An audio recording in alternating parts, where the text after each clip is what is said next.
Imhotep à tous et à toutes fans de cinéma, c'est Alexis et bienvenue dans cette nouvelle vidéo mensuelle sur les sorties de films. Au programme aujourd'hui les sorties cinéma ISVOD du mois d'octobre 2023 et sorties DVD du mois de septembre 2023. Qu'est-ce qu'il y a en salle et sur plateforme pour le début de l'automne, le retour à l'heure d'hiver et le retour de la dépression. Oui, je parle de dépression, tous les Potterheads sont en dépression depuis la mort de Dumbledore, levez vos baguettes et faites un Genki Dama émotionnel. Et pour nous autres amateurs de la chaîne Daz l'épouvantail, c'est l'heure de sortir les plaids et les déguisements achetés sur AliExpress pour regarder des films d'horreur tous les soirs. Lumière moteur ça tourne action et commençons tout de suite avec les sorties cinéma ISVOD. On commence le mois sur plateforme avec tout d'abord un film de body horror sur Disney+ le lundi 2 octobre et il s'agit de Appendage avec comme héroïne l'actrice principale de Moxie sortie sur Netflix en 2021. Et là au lieu de jouer une jeune étudiante féministe, elle joue une jeune créatrice de mode dont les angoisses vont apparaître physiquement sur son corps. Cette maladie c'est une excroissance, un appendice. Oui c'est le titre de la vidéo, bravo les bilingues. Moi j'ai cherché sur Google Trad pour savoir. On a le niveau qu'on mérite. Et le mardi 3 octobre, After chapitre 5 sur Amazon Prime Video. Non, je refuse de regarder la saga, j'ai pas envie de me taper une romance d'adolescent qui a des hauts et des bas pendant 5 films. Et attendez, je vous ai même pas dit de quoi ça va parler. En gros, Hardin, joué par Erofin Stephen, a écrit un livre sur la relation qu'il a eue avec Tessa, jouée par Joséphine Langford, et qui s'est mal terminée. Depuis, il a le syndrome de la page blanche, et pour retrouver de l'inspiration, il part faire un road trip au Portugal pour retrouver une meuf à qui il a fait du tort dans le passé. Parce qu'apparemment, se racheter auprès d'autres personnes, c'est suffisant pour se racheter auprès de la personne que tu aimes, que tu souhaites épouser, mais à qui tu as fait du mal. Vraiment le best gars Hardin. Et juste pour savoir auprès de qui il va se racheter? Blasphème, Hardin! Oh péché! Comment tu as pu faire du tort à Ruby la Queen? Tu es du même niveau qu'Otis, sale débile! Réfléchis, Hardin, réfléchis! Le mercredi 4 octobre, la plus grosse sortie en salle ce jour-là, c'est Le Règne Animal, un film de genre français avec des humains qui mutent en animaux. Et au casting, on a Romain Duris, Paul Kircher et Adèle Exarchopoulos. Est-ce que j'ai besoin de dire plus de choses que ça? C'est l'événement français du mois. Allociné le décrit comme un film alliant l'univers de Stephen King avec une ambiance à la M. Night Shyamalan. J'ai beaucoup trop de hype. Parce qu'à côté de ça, on aura Bernadette. Une comédie où Catherine Deneuve va jouer Bernadette Chirac. Et Catherine Deneuve va se faire aider par Denis Podalides pour faire remonter sa cote de popularité et pour paraître moins ringarde à l'Elysée, notamment en faisant appel à Karl Lagerfeld pour le côté vestimentaire. Et en regardant le casting du film, on peut voir qu'on aura là-dedans Michel Villermoz en Jacques Chirac, la fille du couple sera jouée par Sarah Giraudot et Laurence Stocker va jouer Nicolas Sarkozy. Et dans le film, dans l'histoire, il semblerait qu'on voit une actrice interprétée Mylène Farmer, qui ne jouera donc pas son propre rôle, voilà. Désolé chère Libertine, pourvu que tes belles journées désenchantées soient douces. On a d'autres plus petites sorties sales, Entre les lignes, un drame romantique britannique où une femme de chambre fricote et plus aussi affinité, avec un aristocrate promis à une fille du même rang que lui parce que c'est comme ça que fonctionne cette classe sociale. Ils se marient entre bourgeois parce qu'ils ne voient pas plus loin que leur compte en banque qui augmente. Et au casting, on aura Colin Firth et Olivia Colman. Il y a aussi L'autre Laurent, un thriller franco-belge où une meuf débarque un jour chez son oncle en lui disant « Salut tonton, tu sais mon père qui est aussi ton frère jumeau, eh bien il était dans le trafic de stupéfiants.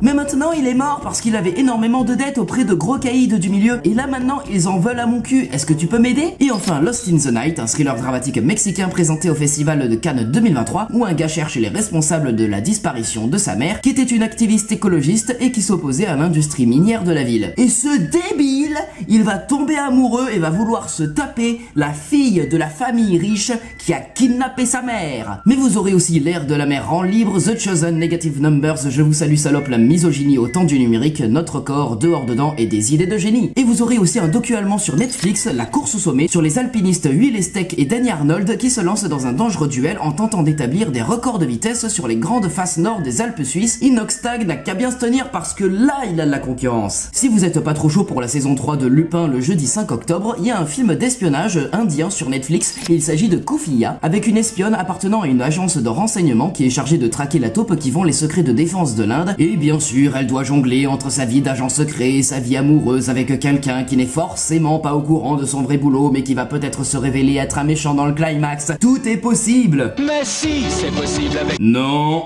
on ne va pas rendre cette vidéo encore plus cringe, elle l'est déjà assez. Vendredi 6 octobre, oui je sais c'est le jour de sortie du premier épisode de la saison 2 de Loki, mais il y a de nombreuses sorties films en SVOD, avec 3 films sur Netflix, à commencer par Ballerina, qui n'est pas le film d'animation sorti en 2016, et qui n'est pas non plus le futur spin-off de l'univers John Wick avec Ana de Armas. Ici c'est un thriller d'action sud-coréen, où une ancienne garde du corps va venger des gens qui ont tué sa meilleure amie qui était ballerine. C'est le John Wick / Farang féminin, et dans le même style cette année, on avait aussi Kill Boksoon. En gros c'est Kill Bill en moins bien. Et petite info en passant, l'actrice principale du film est celle qui a joué Tokyo dans la version coréenne de La Casa de Papel, ce qui me permet de poser une question importante. Est-ce que quelqu'un a vu la version coréenne de La Casa de Papel? Puis nous aurons Fair Play, un thriller dans lequel Han Solo et Daphne Bridgerton sont collègues dans la même entreprise dirigée par Eddie Marsan. Ils sont amoureux en secret et finissent par se marier, mais tout va déraper quand Daphne va recevoir une promotion à la place de Han, et ça va engendrer une énorme jalousie qui va découler sur des rapports de pouvoir et des rapports toxiques au sein de leur relation. Que du bonheur. Et enfin, invitation à un assassinat, un thriller dramatique mexicain où une détective doit élucider le meurtre de sa sœur et tous les suspects sont invités anonymement dans une maison luxueuse isolée sur une île. J'aurais pu vous mettre des images de Glass Onion, une histoire à couteau tiré, je pense que vous auriez cru voir des images du film tellement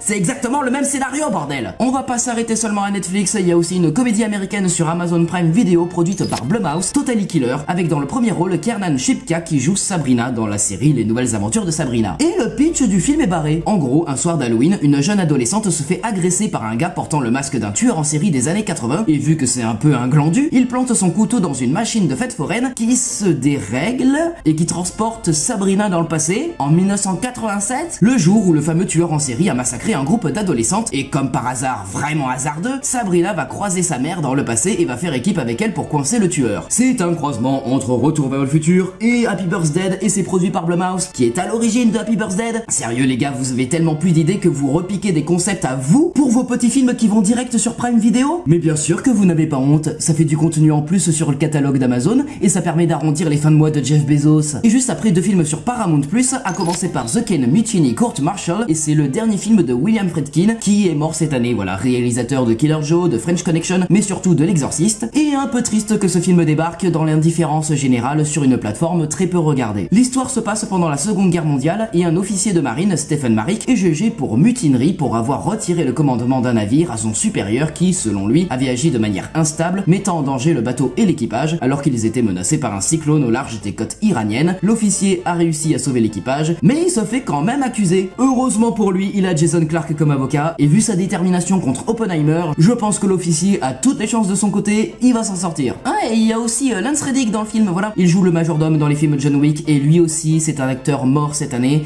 Rest in peace. Et puis nous aurons Cimetière aux origines du mal, adapté d'un chapitre inédit du roman de Stephen King et qui est un préquel à l'histoire des films et du roman. Pour ceux qui ne connaîtraient pas Cimetière, petit récap sans spoil, quand tu enterres un animal de compagnie ou une personne morte dans un ancien cimetière indien, l'animal ou la personne revient à la vie en mode zombie très vilain. Et pour ceux qui connaîtraient Cimetière, eh bien ce film est un préquel sur Judd Crandall, qui est le vieux voisin de la famille de l'histoire originale. On retrouve donc un jeune Judd qui découvre les secrets du cimetière indien avec ses amis d'enfance, et globalement c'est l'histoire qui lui est arrivée et qu'il raconte au père de famille du film original. Pas de surprise si vous connaissez les dialogues par cœur. Lundi 9 octobre, on retourne sur Disney+ avec The Mill, un thriller où Lil Ray Howery, que vous avez forcément vu dans Free Guy ou Get Out, se réveille mystérieusement dans une cellule de prison à ciel ouvert avec seulement un vieux moulin à farine, et tout en travaillant jour et nuit, il doit trouver un moyen de s'enfuir avant la naissance de son enfant. Le mardi 10 octobre, c'est 2 documentaires sur Amazon Prime Video. Tout d'abord Strong aussi fort que fragile, sur la santé mentale des sportifs de haut niveau, avec des témoignages de plusieurs athlètes qui vont parler de leurs défis psychologiques et émotionnels auxquels ils ont été confrontés au cours de leur carrière sportive. Et du coup nous avons au casting le surfeur Jérémy Flores, le nageur Camille Lacour, l'escrimeuse Yassaoura Tibus, la skieuse Perrine Lafont et le handballeur Valentin Porte. Et puis nous aurons Mr. Dress-Up, The Magic of Make Believe, qui se penche sur la vie familiale mais surtout l'œuvre d'Ernie Coombs, une personnalité emblématique de la télévision canadienne qui a fait des shows de marionnettes pour les enfants pendant près de 30 ans. Qu'est-ce que vous devez aller voir en salle le mercredi 11 octobre? La grosse sortie américaine de la semaine, c'est Expendables 4. Sortez votre testostérone les gars, c'est l'heure de montrer que nous pensons 2 à 3 fois par semaine à l'Empire romain. Allons voir les Expendables dans un film avec un étalonnage toujours aussi gris, des CGI qui font saigner les yeux et des allusions sexuelles dignes de Bigard. Mais vous savez quoi?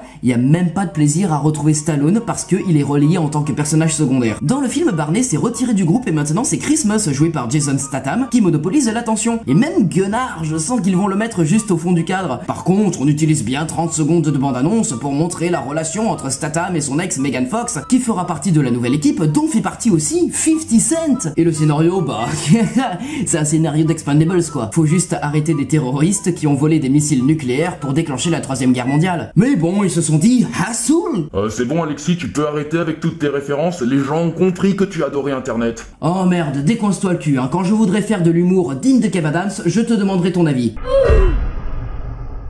Côté horreur, on aura la dose avec L'Exorciste Dévotion, réalisé par David Gordon Green, qui va faire exactement la même chose que pour sa trilogie Halloween, c'est-à-dire soft reboot la franchise en considérant les nouveaux films comme une suite au premier film original, et donc sans prendre en compte les suites. Nous aurons donc une trilogie de nouveaux films L'Exorciste dans les prochaines années. Une partie 3 prévue pour 2027, une partie 2 nommée The Exorcist Deceiver en 2025, mais nous allons pouvoir découvrir la première partie ce mois-ci. Le film va donc présenter 2 jeunes victimes, Angela et Catherine, qui disparaissent dans les bois et sont retrouvées 3 jours plus tard, amnésiques et habitées par une force maléfique. Et j'ai très hâte de voir ça. Rien qu'à voir les premières infos et les premières images, David Gordon Green a l'air de faire appel à la mythologie de la saga en évoquant le retour du démon Pazuzu. Et comme Jamie Lee Curtis qui reprenait son rôle de Laurie Strode, ici c'est le retour 50 ans plus tard de l'actrice Ellen Burstyn qui reprend son rôle de Chris McNeil, alias la mère de Regan. Si vous avez des gosses, vous avez la Pat Patrouille 2, la Super Patrouille, la suite du premier film sorti en 2021, et ça va être les Avengers pour chiens. En gros, la Pat Patrouille va avoir des super pouvoirs grâce aux cristaux d'une météorite qui s'est écrasée sur la ville, et ils vont devoir faire face aux méchants du premier film qui s'évadent de prison et qui s'associe à une savon fou folle de chat. Par contre, le truc des cristaux qui donnent des super pouvoirs, vous avez repris ça de Crypto et les super animaux ou... Et puis côté cinéma français, j'aimerais vous parler de 2 films. Tout d'abord Marilyn et son juge, une comédie dramatique française où Louane va être le chauffeur de Jean-Claude Duss pour qu'elle puisse rembourser les dommages et intérêts d'un procès qu'elle a perdu et dans lequel Jean-Claude Duss était le juge. Elle, c'est l'énergie bruyante de la jeunesse de gauche,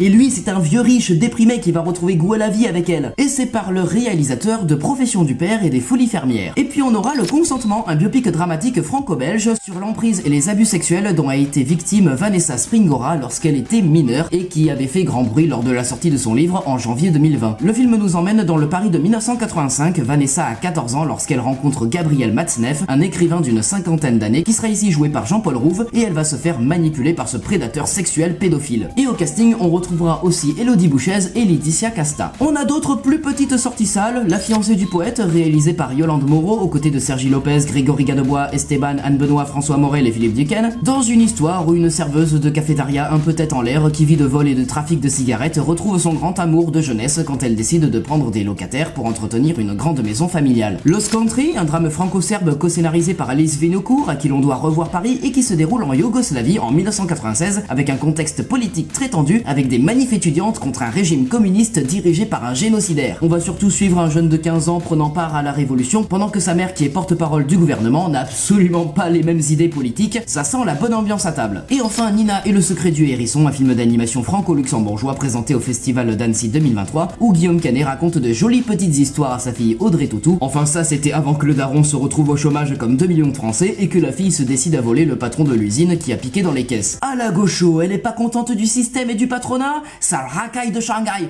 Au bûcher! Mais vous aurez aussi Le Ravissement, Mathilde, Les Chiens Enragés, Vincent Tabé, Malvivez, Vivez Mal, De la Conquête, Love It Was Not, La Colline de Cailloux et Conte ses silhouettes. Et vous aurez aussi 2 films sur plateforme. Il était une star sur Netflix, un drame thaïlandais se déroulant en 1970, dans lequel une équipe de projection parcourt la Thaïlande en essayant de divertir le public avec de grands classiques du cinéma local, mais en les doublant en direct. Et puis Awareness sur Amazon Prime Video, un thriller de SF espagnol où Yann est un adolescent rebelle avec un don pour créer des illusions visuelles et qui se retrouve pourchassé par une agence secrète après avoir accidentellement révélé ses pouvoirs en public. Et pendant sa fuite, il découvre qu'il n'est pas le seul à posséder ses pouvoirs, que sa vie entière était basée sur un mensonge, etc. Bref, j'ai l'impression de revoir un peu Hypnotique et plus globalement tous les films sur des gens qui fuient parce qu'une agence secrète veut récupérer les dons qu'ils ont pour en faire des armes ou contrôler le monde. Jeudi 12 octobre sur Netflix sort la nouvelle série de Mike Flanagan, La chute de la maison Usher, mais sur Amazon Prime Video, il y a In My Mother's Skin, un film d'horreur se déroulant en Philippines sous l'occupation japonaise pendant la Seconde Guerre mondiale, et c'est un huis clos dans un manoir isolé dans la jungle avec une mère qui tombe malade, une adolescente qui part en quête de médicaments et une fée qui lui propose un remède par la possession démoniaque. Le vendredi 13 octobre, jour spécial SVOD, 2 films sur Netflix, à commencer par Séminaire ou en anglais The Conference, une comédie slasher suédoise autour d'un séjour censé renforcer l'esprit d'équipe entre des élus locaux qui tournent au cauchemar lorsque des accusations de corruption circulent et plombent l'ambiance de travail. Et comme si c'était pas assez terrifiant, il y a un tueur masqué qui se met à les tuer un par brun. Et puis il y a Yogbon, un thriller nigérien qui va suivre 4 ados tombant par hasard sur un sac de diamants et qui va provoquer le chaos dans leur petite ville paisible. Et enfin un film sur Amazon Prime Video et il s'agit de The Burial, une comédie dramatique avec l'agent K qui a abandonné le MIB pour devenir propriétaire d'une petite entreprise de pompes funèbres et qui est contraint de faire appel à Django Freeman qui s'est reconverti comme avocat et qui va devoir sauver son affaire familiale. Le dimanche 15 octobre, un petit docu sur Netflix de 30 minutes nommé Qu'encourage sur une jeune fille ukrainienne qui fuit la guerre avec sa grand-mère pour trouver refuge dans un camp d'été dans les Alpes bien loin des Ruskov et de la Poutine. Mardi 17 octobre, un autre docu Netflix, Le Diable pour Alibi, et si vous avez vu Conjuring 3 sous l'emprise du diable, eh bien l'affaire Arnie Cheyenne Johnson qui sera le centre du docu vous sera très certainement familière. L'histoire nous ramène dans les années 80 où un jeune garçon du nom de David Klatzel, 11 ans, aurait accueilli un démon chez lui et aurait été victime de phénomènes terrifiants. La famille aurait alors décidé de convoquer Ed et Lorraine Warren afin de guérir l'enfant, mais après plusieurs jours de tentatives d'exorcisme, le démon aurait finalement quitté le corps de David pour aller s'abriter chez Johnson qui tua son propriétaire, Alan Bono, lors d'une fête quelques mois plus tard, et son avocat a fait valoir devant le tribunal qu'il était possédé. Pour savoir comment ça finit, il vous reste qu'à regarder le docu. Oh là là là, ça y est, on rentre dans le lard avec le mercredi 18 octobre et le film que tout le monde attend, Killers of the Flower Moon. Le nouveau Martin Scorsese présenté au Festival de Cannes 2023 avec Leonardo DiCaprio, Robert De Niro, Jesse Plemons, John Lithgow, Brendan Fraser et la révélation du film Lily Gladstone. Vous savez pas à quel point je suis heureux qu'on puisse voir ce film au cinéma parce qu'à la base, il devait juste sortir sur Apple TV+. Et donc c'est l'histoire de la tribu native des Osage au début du XXe siècle qui du jour au lendemain est devenu l'un des peuples les plus riches du monde grâce à la moula que leur a apporté le pétrole présent sur leur terre. Malheureusement, le pétrole attire les multinationales qui brassent des milliards, mais à l'époque c'est Robert De Niro qui vient foutre le zbeul chez les Amérindiens comme tout riche homme blanc qui se respecte. Il va même forcer Leonardo DiCaprio à se marier à l'une d'entre eux pour voir si la théorie du ruissellement fonctionne, mais heureusement Jack va tomber amoureux d'elle et va commencer à défendre son peuple contre son oncle. Ensuite, Les Trolls 3, nouveau film d'animation des studios DreamWorks qui reviennent avec leur franchise qui ne sert qu'à mettre des playlists pop sur des images de trolls toujours plus colorés et mignons. Bref, si vous avez réussi à suivre le scénario des deux premiers, et bien dans ce troisième opus, Poppy qui est maintenant en couple avec Branch va découvrir qu'à l'époque, il formait un boys band très famous avec ses 4 frères, les Brozones. Mais ils se sont séparés pour faire carrière solo comme les Kids United, et voilà que l'aîné, il débarque pour demander l'aide de Branch pour sauver un de leurs frères qui est piégé par...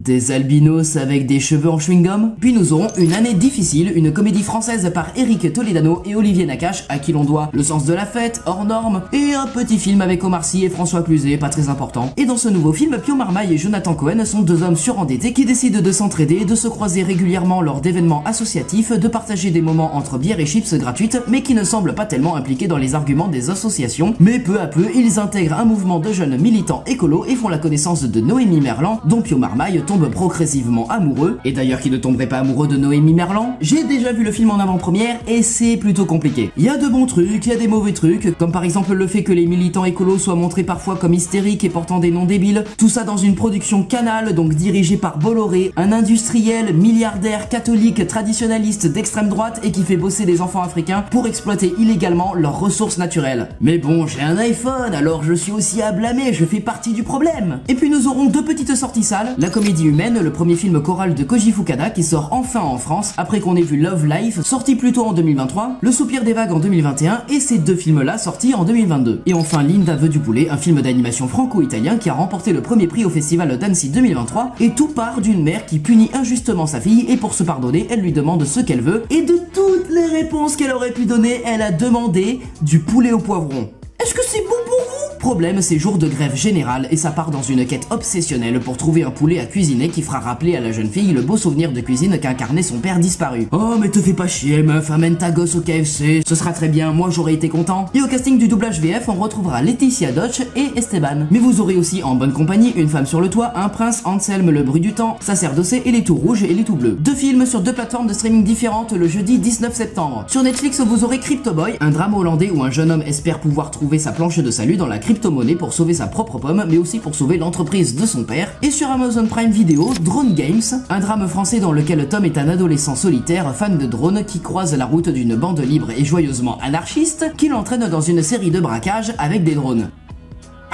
Oh les geeks. Le vendredi 20 octobre, si la saison 7 d'Elite ne vous tente pas, ce que je comprends parfaitement, eh bien je vous propose 5 films sur 3 plateformes de streaming différentes. Tout d'abord, 3 films sur Netflix, à commencer par All the Dads, une comédie qui va parler des problèmes d'éducation, du choc des générations, mais aussi de comment avoir l'air cool avec un téléphone à clapper. C'est l'histoire de 3 darons de 40 ans qui sont confrontés dans un monde où les millennials existent et où ils ne comprennent plus rien, ils sont en décalage et en retard sur leur temps. Une comédie sur les boomers versus les millennials. Ok Siri lance Ok Boomer du duo comique McFly et Carlito, connu pour TikTok Girl. Ensuite, Un bébé chez les Candace Amis, qui est le 4e film sur cette famille qui est une réplique de l'émission sur les Kardashians. On retrouve 2 familles voisines dont les jeunes enfants sont amoureux l'un de l'autre, mais les 2 darons sont ennemis jurés depuis l'université et vont mettre en place des stratagèmes pour casser leur relation. Ça c'était le premier film. 3 films plus tard, les beaux-parents se rendent à l'île Maurice pour la naissance de leur petit enfant et vont semer la pagaille dans la famille. Et enfin, Vérantonique, l'homme araignée de Paris. Calmez vos slips moulants, ce n'est pas un Spider-Man français. C'est un documentaire sur le plus grand vol de tableaux de l'histoire de France réalisé en 2010 au musée d'art moderne de Paris. Et le mieux dans le docu, c'est que c'est raconté par le voleur lui-même. On continue avec Silver Dollar Road, un documentaire sur Amazon Prime Video sur une famille afro-américaine de Caroline du Nord qui se font harceler depuis des décennies par des promoteurs immobiliers qui tentent de s'emparer de leurs propriétés au bord de l'eau. Et puis nous aurons un film sur Disney+,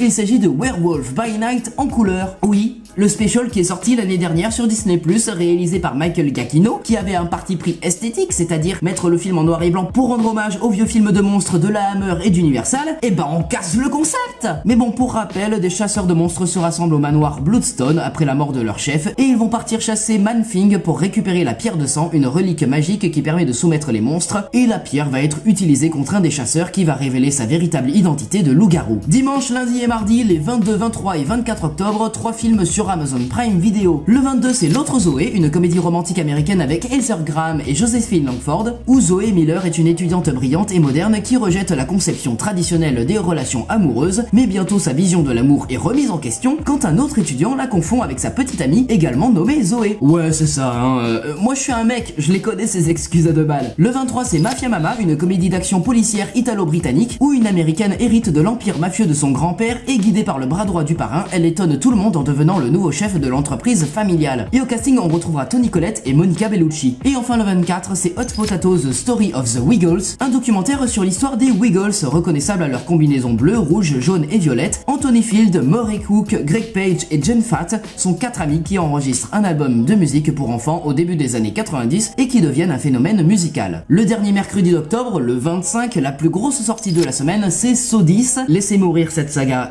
qui s'enfonce sans savoir quoi raconter. Et c'est encore un préquel qui se situe entre le premier et le deuxième film, putain. C'est John Kramer, le tueur au puzzle, qui est au centre de l'histoire, encore comme d'habitude. Mais je deviens fou. Le personnage est mort depuis le 3e film, vous l'avez toujours pas sorti de la morgue, merde. Et c'est par le réalisateur de Saw 6 et Saw 7, les pires films de la franchise. Et pour l'histoire, on repassera. John va au Mexique pour faire une opération expérimentale capable de guérir son cancer, et quand il se rend compte que ce n'était qu'une escroquerie, il va se venger. Et vous savez quoi? Il a été annoncé qu'il y aurait une scène post-crédit, ce qui veut dire que les producteurs véreux vont nous pondre un Saw 11. Mais putain, mais ils veulent nous saigner jusqu'à la moelle. C'est une torture. Mais pas autant que 3 jours max, la nouvelle comédie d'action française de Tarek Boudali, qui fait suite à 30 jours max, sorti en 2020. Retirez ce que je viens de dire, ça c'est de la torture. On va donc retrouver Ryan, le policier maladroit et héroïque malgré lui, qui apprend que sa grand-mère s'est fait kidnapper par un cartel mexicain et qu'il a 3 jours max pour la libérer, et donc il va partir vivre de joyeuses aventures à Paris, Cancun et Abu Dhabi avec le reste de la bande à Fifi. Et au casting, on aura aussi Vanessa Guide, José Garcia, Nicolas Marié, Chantal Latsou et Philippe Dequesne. Et puis aussi ce jour-là, c'est le retour d'Albert Dupontel avec Second Tour, qui après Au revoir là-haut et Adieu les cons revient à une comédie politique où il joue l'héritier d'une puissante famille française, novice en politique mais candidat à l'élection présidentielle, ce qui me rappelle quand même quelqu'un. Et troublée par ce candidat, la journaliste Cécile de France va commencer à enquêter en compagnie de Nicolas Marié comme caméraman. Et plus centré sur la SF, vous aurez The Pod Generation, une comédie dramatique et fantastique américano-franco-belge se déroulant dans un futur proche où l'intelligence artificielle prend le pas sur la nature et où Daenerys et l'acteur principal de 12 Years a Slave vont décider de porter leur futur enfant dans un pod. C'est un œuf. C'est un putain d'œuf technologique. C'est quoi le bail? On baisse toujours dans le futur mais on est tous devenus stériles? Ah, attends, par contre, c'est vrai que si cette option existait dans le monde réel, beaucoup de femmes la prendraient parce que, eh bien, ça éviterait des douleurs, les hormones en vrac pendant 9 mois et de souffrir atrocement pendant l'accouchement.